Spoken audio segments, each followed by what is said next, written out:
Everybody's sound is amazing, by the way. So you guys don't have to worry about anything. You look good. Says we're live.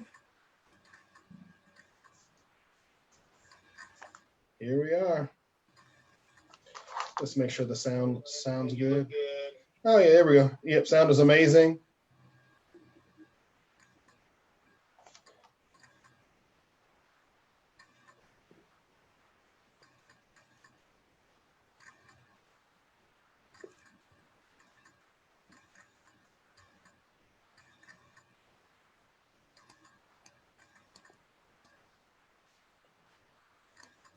Nancy, can you do me a favor when you get a second? Do you know of any alcohol treatment facilities here in locally? Let me think about it. Okay, cool. Yeah, I had a friend call me last night about it.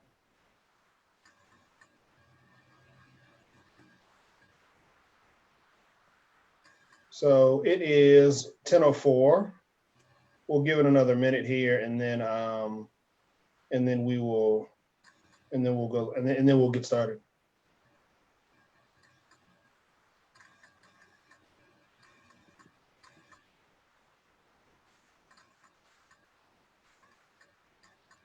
All right, let's see here. All right, 10:05. Hey guys, welcome again. I'm Jeff Brown. I'm the Vice President of Development and Marketing with Partnership Against Domestic Violence. I'm super excited.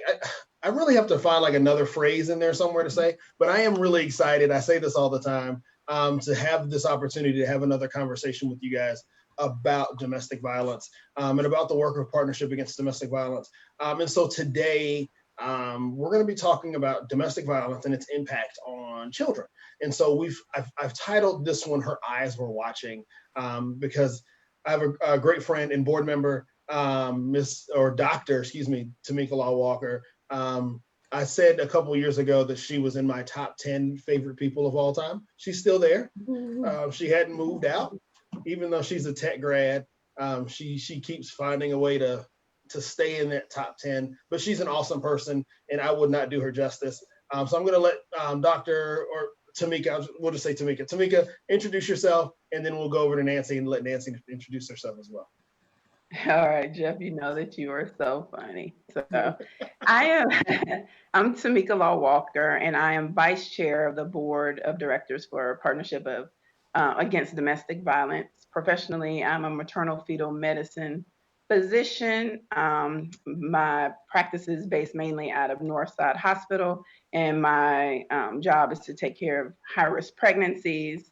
I am a child survivor of domestic violence, and that's why I have the passion and kind of how I got involved with PADV as first starting out to be a volunteer and then becoming a board member. So I'm excited to be here this morning.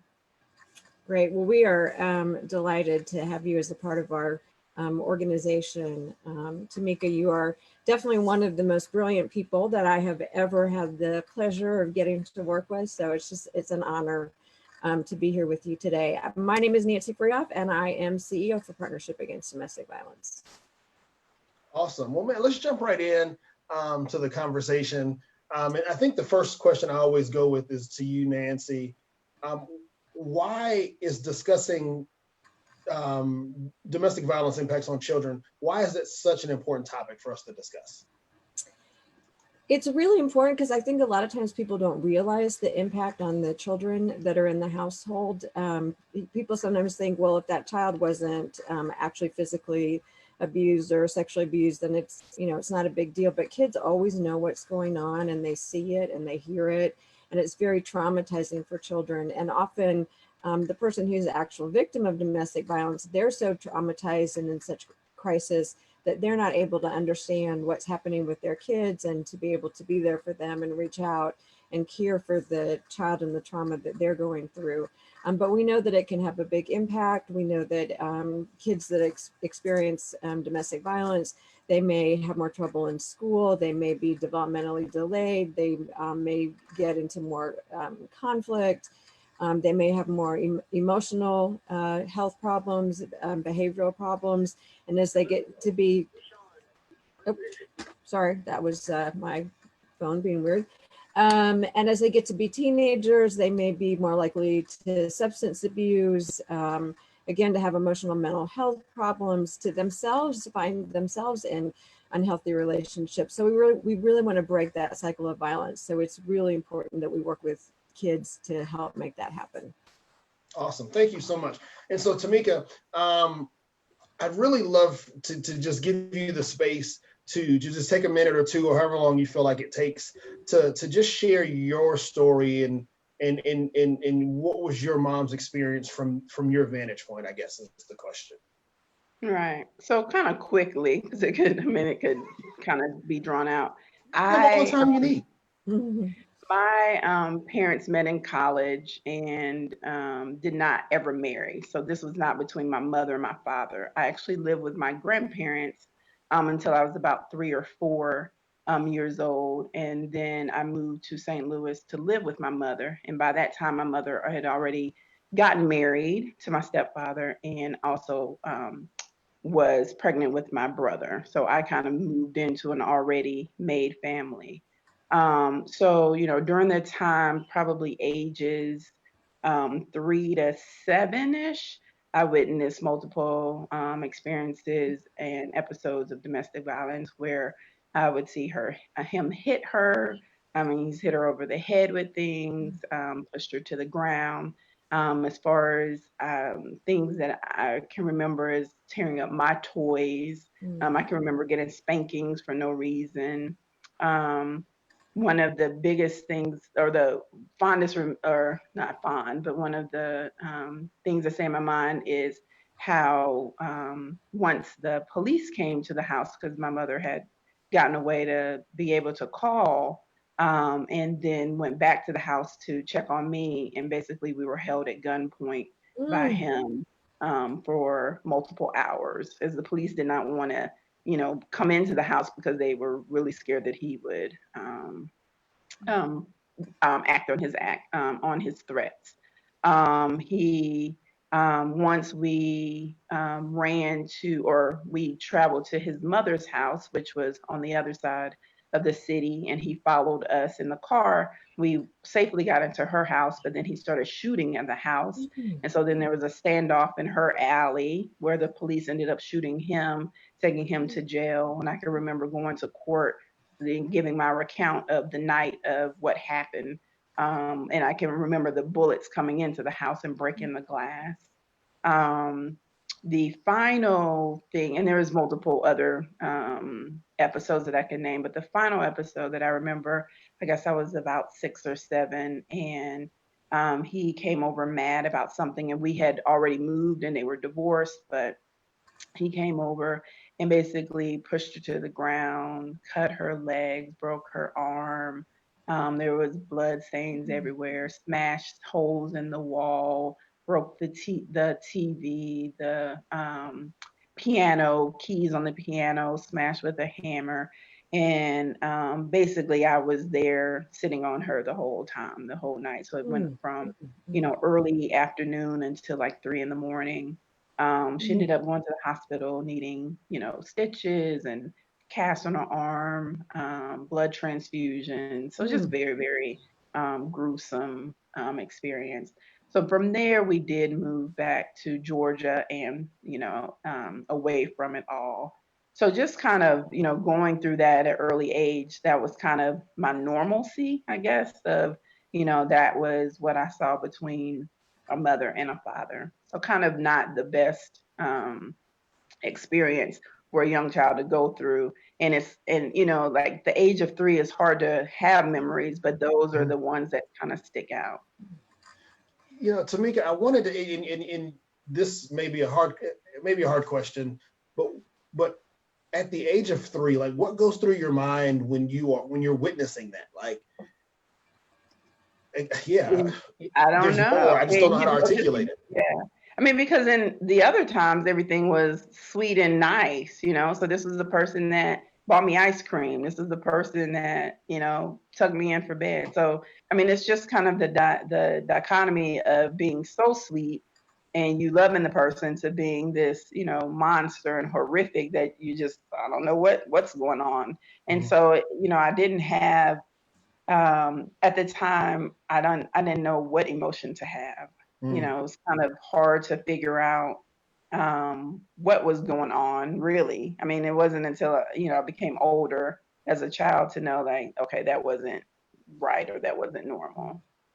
Tameeka, I'm wondering, because you had a little brother at that point, and I'm wondering kind of when those horrendous things would happen, how would it be with your little brother? Were you the one that kind of took care of him and comforted him when that was happening? He was too young to know. He doesn't remember anything. So Okay. he would be like an infant or maybe Okay. at the most 2 to 3 at the most. So he does not remember any of it. But I do remember me being the one, like if he was crying or whatever, going over to just tell him it was okay. But a lot of it, I just don't remember where he was because it was so much other stuff. I was just trying to get out of the way so that, you know, I wouldn't get hurt.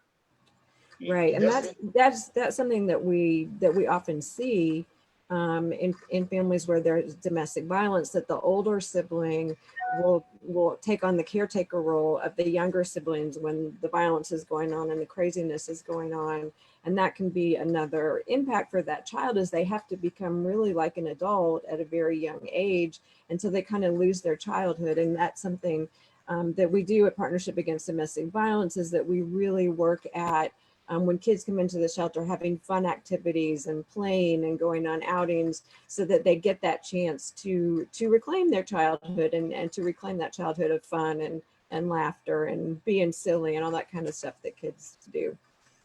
You know, one of the questions I have is really centered around, because your brother was so young and doesn't have a memory of it, and you do maintain memory of growing up in that environment, did that adversely affect y'all's relationship as you grew up? Because here you have this one picture of the family life, and he has a totally different image of that. No, I don't think it affect our relationship personally. Like he looks up to me as his big sister and even mom sometimes. So I mean, he basically has lived his life not in my shadows, but basically trying to achieve the things that I've achieved. You know, like, oh, my sister is smart, I'm gonna be smart. Like he basically has used me as his role model. So I think it has strengthened us. But I do see a difference between the relationship between me and my mother and he and my mother. I think that they do have a stronger bond, and that me and my mother, you know, whether it was that happened and we're just kind of looking at each other like, you know, it, not that it was your fault or my fault or what had happened, but we don't have as close of a relationship as my brother and she does. Tameeka, was it something that you and your mom talked about when it was going on? Were you able to ask her about it, or? Yeah. We never talk about it. We don't talk about it now either. Wow. Wow. No. Yeah. I think, sorry, but I think that's another really important point, is that, you know, often there isn't that ability to talk about it in the household. And again, that child knows it's going on and is scared and upset about it, but there isn't that space where there's somebody safe that they can say, oh my gosh, I'm really scared and I'm really upset.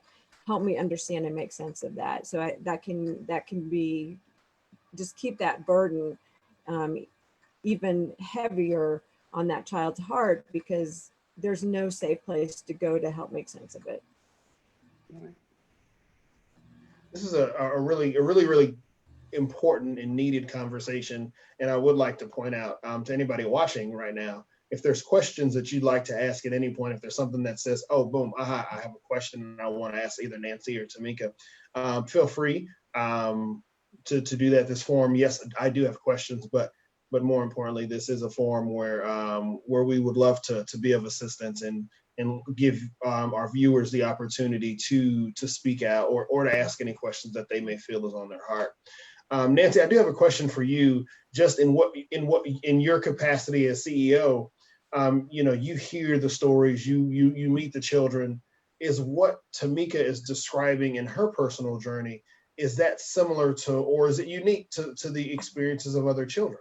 No, I think it's very, very, very similar. Again, it's really, really difficult for kids. I remember sitting in a support group, and a mom was talking. I think she had 3 kids, and she felt like she'd done a really good job of hiding the violence from the kids, and that they didn't have a good sense of what was going on. And her son, who was in grade school, I don't remember exactly how old he was, her son's teacher called her and said, I need to talk to you about something that your son wrote in school. And what he'd written was a letter saying he basically couldn't take it anymore and didn't want to live anymore because he couldn't take what was going on at home. And frankly, that was the final straw for the mom. She said, I really realized how much, I really realized how much this was impacting my children and hurting my children. And that's when I knew I had to get myself out of that situation. And I hear that a lot. I think sometimes women feel that, well, I can take it and I can deal with it and I need to keep my family together. But something happens and they really get how much is harming their kids, and they say, no, I'm not going to allow my child to be hurt this way anymore. I got to get out. Man. So Tameeka, I want to kind of, and it's not necessarily fast forward, but as you kind of look back on life as a whole, are there any challenges that you faced in life that you had to overcome that you go, now I'm able to think clearly and look back at that, says, yes, that was directly related to what I experienced growing up? Well, one of the things I remember is that once we left and we moved back to Georgia, my mom did not have a job. So, I mean, it was hard for her to just make to meet basic needs. So, wanting the extra ice cream now or the extra curricular activities after school were a little bit difficult because we were trying to eat and have a roof over our head and, have a car to get places. So, some of it was just trying to maintain the basic needs of the family.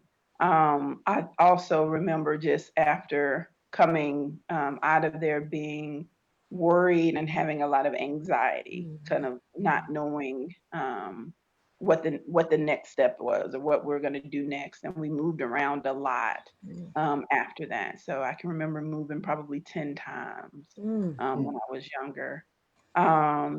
Another thing is I avoid confrontation. So I still am a person who, if it is a debate about something, I get kind of leery of having a healthy debate because I just don't want to argue at all. And so I'm easy to just let it slide or to let it go. So a lot of those things is just because of it just brings back that tension that experience it brought to me. And then the other thing is I think that I became an overachiever, opposite of kind of what Nancy was talking about. A lot of children act out in a negative way where they have teenage pregnancy, drug, alcohol, delinquency, blah, blah. And then I was the opposite, where I was basically just not going to let this happen to me, to my children, whatever. So I became the goal achiever type person and kind of withdrawn from people. Tameeka, I'm wondering, did you ever feel that it was your fault? Did you ever because that's another thing that we see sometimes in kids, is that they take it on, and abusers are really good at saying that the abuse is everybody else's problem and not the problem of the person that's perpetrating the abuse. So there's a lot of blaming that can go on in households of domestic violence. And, it's not unusual for kids to hear, well, just shut up and stop causing so many problems, and then this wouldn't happen. So I'm wondering if that was something else that you had to carry, that question of, gosh, was it something that I did? So I don't think I thought about it like that when I was younger, because I think I was just too young to put it all together. Right. But I think when I got older and say, the 12, 13, 14, where then I was becoming, taking on chores in the house, becoming more responsible, that I could feel that there was some sort of tension maybe between me and my mom because of the past. And so even as I've grown older, I always in the back of my mind think that that may be some of the underlying reasons why we may not get along as well. But I did not think of that as a child that it was my fault. I wasn't sure what was going on. Tameeka, you kind of touched on it a little bit in your previous statement about how you kind of use this as a moment to become a overachiever, kind of high achiever person. So, but again, as you kind of want to dive a little bit deeper into that, do you think this experience as a child, or how has this experience as a child impacted the adult that you became today? Right. So it made me want more. It made me want so in the summer times, this kind of also goes into probably where we're getting at later. In the summer times, I spent time with my father's side of the family, and it's just a very different dynamic there. So everyone was married. My cousins, had the nice house with the picket fence, and went to church. Like everything was so sweet and nice. And so I always looked forward to the summer times visiting with my father's side of the family, because that's where I felt like the American, how we say the American dream, but how a family should be. And so I would then start patterning my life after that. So I would want to do well in school so that I could go to college, get a good job. And so I just started, everything that I did was towards, getting to the next level. And then once I got there, getting a little bit more. So it became just this, goal-oriented overachiever type person. And then I just worked hard not to repeat the same things. I didn't want to become a parent early in life. I waited late to get married and have a child until, my schooling was complete. And so a lot of that was from, not wanting to repeat or have to go through the same experience that I did before. And I think now, the other thing is, I will say, is that it also is why I volunteer and why I give to organizations monetarily to help kids that that I know that it's just one or two people in my life, or that really made that impact, or going to the Boys and Girls Club, so that I was exposed to different activities and people, and those little things I do remember just kind of getting me that one little hump over that I needed. I can remember certain teachers that advocated for me to be in honors classes, and those little things. So when I volunteer, I definitely have chosen organizations that their mission and vision is to help women, to help children. And that is where I try to give my time and money to, because I know that those were important organizations to me when I was growing up. Yeah, absolutely. And that was just what I was going to say, is that that having something positive outside, again, that trauma in the household can just make all the difference, right? So if there's a grandparent, or, as you said, you could go be with your father's family and you could see an example of a loving family, and you could feel happy and you could feel supported and you could feel valued. That for kids that are living in a household with domestic violence, that can make all the difference and can really help them, exactly as you said, Tameeka, move forward in a positive way. Thank you both. This is honestly just a really awesome conversation, and I'm loving it. I want to Nancy, ask you kind of specifically about PADV. How do we support children when they get to our shelter, however they get to us, whether it's our shelter program or supportive housing? How does PADV support children in that way? A couple of really important things that we do at both of our shelters. We have a child advocate, and it is the child advocate's job to really focus on the children and where they are and what they need. So she'll meet with them when they first come into the shelter. We do what we call a strategic success plan, and we do that with the adults, but we do that with kids age 3 and up. And it's kind of, what do they want to accomplish while they're in the shelter? Where do they see themselves going? I mean, it feels great to them because no one's generally talked to them about that before. And maybe I want to do better in school. I want to make friends. I want to get closer to my mom. We also really work with, and I'll say mom because the vast majority, we do have men sometimes in the shelter, but the vast majority are women. So again, for that mom, she's been in such a crisis situation. When you get into a crisis, your view really narrows just to your crisis and what you can do about it. So here she's in this crisis, she's had to leave her home, she's in a shelter, and now all of a sudden, 5-year-old daughter is wetting the bed again when she didn't used to do that. And she's crying and clingy all the time. And she's getting in trouble at school. And mom's just frustrated about, why are you driving me crazy like this? I'm trying to deal with all this hard stuff. And so the child advocate can meet with mom and say, this is why you're seeing this behavior. Your child's scared. Your child may be angry that you took her away from dad. She may be angry that she's in a different school. So it can really help mom understand why her children are acting that way, and then really help mom be more responsive and be more understanding and help build that relationship with that child. Because once that family leaves us, that child advocate's not going to be there anymore. So our most effective thing is both to work with that child and help them deal with the trauma that they've just experienced when they're in the shelter, but then to ensure that that work continues to really help mom understand how to be there for their children. We also, our child advocate can work with the school, can advocate for the children at the school, can again teach mom how to be an advocate for her children. And as I said before, we let kids be kids. We let them play. We have volunteers that come in and do activities with them. Now, because of COVID, we've got volunteers that are virtually reading stories to our kids. So again, we do a big Santa breakfast, and Santa Claus comes and we give out presents and we decorate cookies. We do a big Halloween party. We had a child say to us once, I've never gotten to celebrate Halloween before. This was so much fun.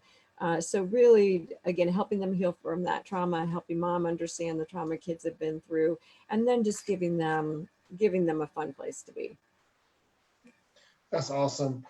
So I do want to make sure I let the community know, or let those watching know. I have a couple more questions for each one of you guys, but at any point, if you do have a question for either Tameeka or Nancy, feel free to ask it in the comment section. We'd love to hear from you. So whatever you'd like to know, whether from Tameeka or from Nancy, just feel free to ask that, and I'll be more than happy to ask that question to either one of them.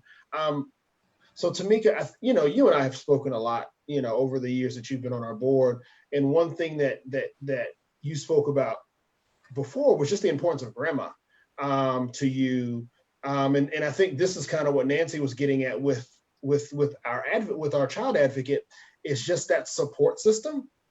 So if you wouldn't mind, could you talk about just the importance of how grandma played in your success? That supports, I'm assuming she became your support system. So really talk about, the importance that she played in helping you be successful, and then also helping you overcome. Right. So this is where I touched on a little bit. My summer times I spent with my father's family. So this would be my father's mother, so my paternal grandmother. And I did not really, I know I saw her as a child, as a baby, but did not really start spending time with her until I was in that 7 to 8 year old range after moving back or getting out of the domestic violence situation. And so during my summers with her, I just received so much love and support.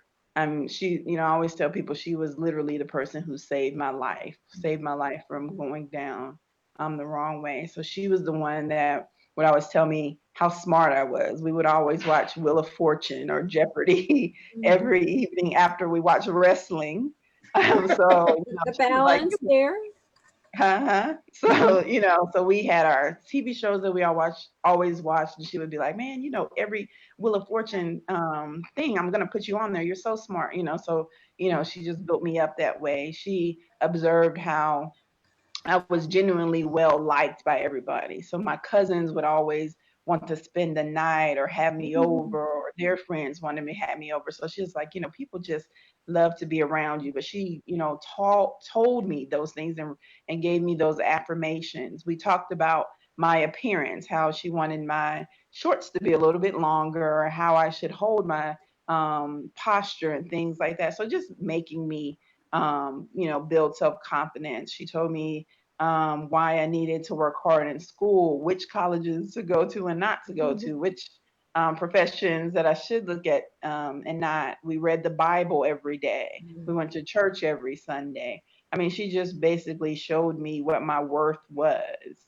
And that despite, the things that I had gone through, that I had, such a bright future ahead. So definitely one person can make a difference in a child's life to change the situation 180 degrees. So it's grandma's fault you went to tech then. Is that what you're saying? That's fine though. Oh, gosh, guess I got to be nice about it now. So Nancy, this is all kind of a great conversation to me. One of the questions that I always have is, because everybody always asks us as an organization, well, how can I help, right? Or did I miss something? Or how did I not know this was going on in my friend's life, or my, whatever. So are there warning signs that friends and family members can look out for, specifically in children, that'll give them clues to that something's not quite right at home?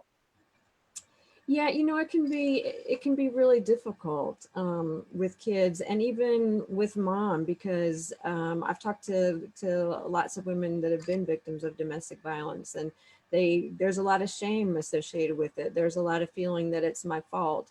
There's a lot of, I don't want people to know. So moms and women can get very good at hiding it and at keeping people from knowing.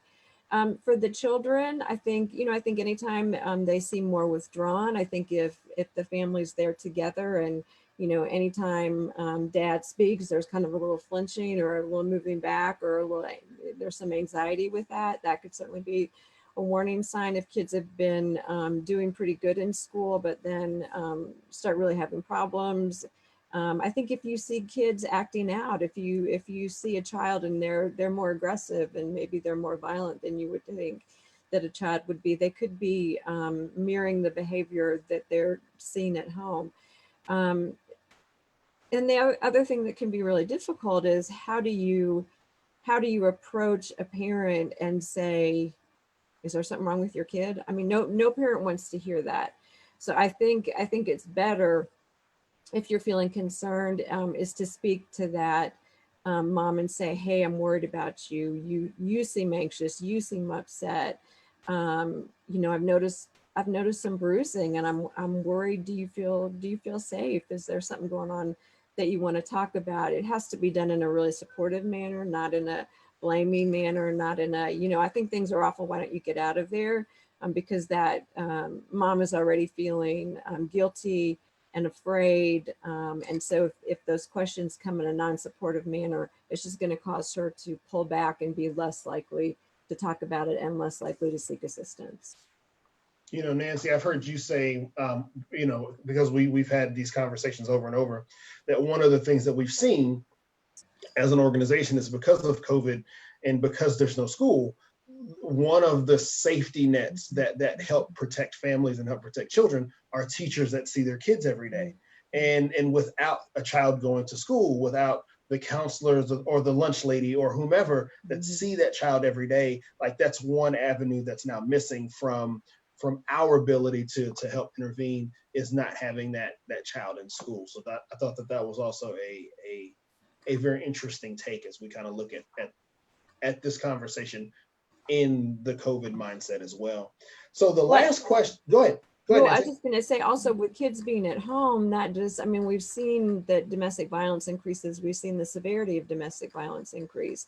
And, we all love our children and we think they're absolutely wonderful and delightful. But if you're at home with them 24 hours a day and you can't go out and they can't go out, you can get a little crazy, and your kids can get a little crazy. And so that, domestic violence isn't caused by stress, because we all have stress and many of us choose to deal with it by not being violent and abusive. But as stress level rises, if someone chooses to deal with their problems by becoming violent, then they may be more likely to do that more often in more severe ways. Thank you, Nancy. So my final question, this is an easy one, Tameeka. I asked this of all of our guests, not that any of these questions have been hard for you, but I asked this of all of our guests. What's the one thing that you'd like to say to a survivor watching right now? So, to a survivor, what you went through was extremely hard and you remain strong to survive it. But please remember your children and continue to nurture and seek support for them, because when they witness violence, they too are survivors. That's awesome. And so I just want to take a second to thank both Nancy and Tameeka for joining us today, 10 a.m. on a Wednesday. And I'd like to thank everybody who's watching right now and or who will watch this video later. PADV is obviously here to help any survivor. And so I want to make sure that if you're out there and you need support, if you need to just have a conversation with anybody, you can call our crisis line at 404-873-1766, 404-873-1766. I just thank everybody for watching today. This is such an important conversation because I think ultimately a lot of times we see the impact and we understand that domestic violence is hurtful and harmful to women, but far too often our children kind of get left out of this conversation. So Tameeka, thank you for just being open and honest. Miss Cheryl says she has a good future topic, but doesn't want to interrupt the conversation. So Miss Cheryl, we'll have somebody from our office email you later. We appreciate you for watching though. So yes, so anybody that's watching, we appreciate you. We love you. If there's something that you need, or if you want to interact with us as an organization, you can visit us at PADV Atlanta on all of our social media pages, or www.padv.org is our website. And so again, Tameeka, Miss Nancy, thank you guys so much. This has been an awesome, awesome conversation. And so tune in this Friday for our next conversation. 10 a.m. we're going to be joined by Northside Hospital. So we're going to be joined by their Concussion Institute. And so we're going to be talking about domestic violence as it relates to traumatic brain injury. So really kind of pushing the boundaries on how we support survivors kind of from a holistic standpoint. So thank you again, Tameeka. Thank you, Nancy. And super thank you to Northside, who will be joining us on Friday. You guys have an awesome day. We appreciate you. We love you. Thank you. Thank you. Thank you. Thanks.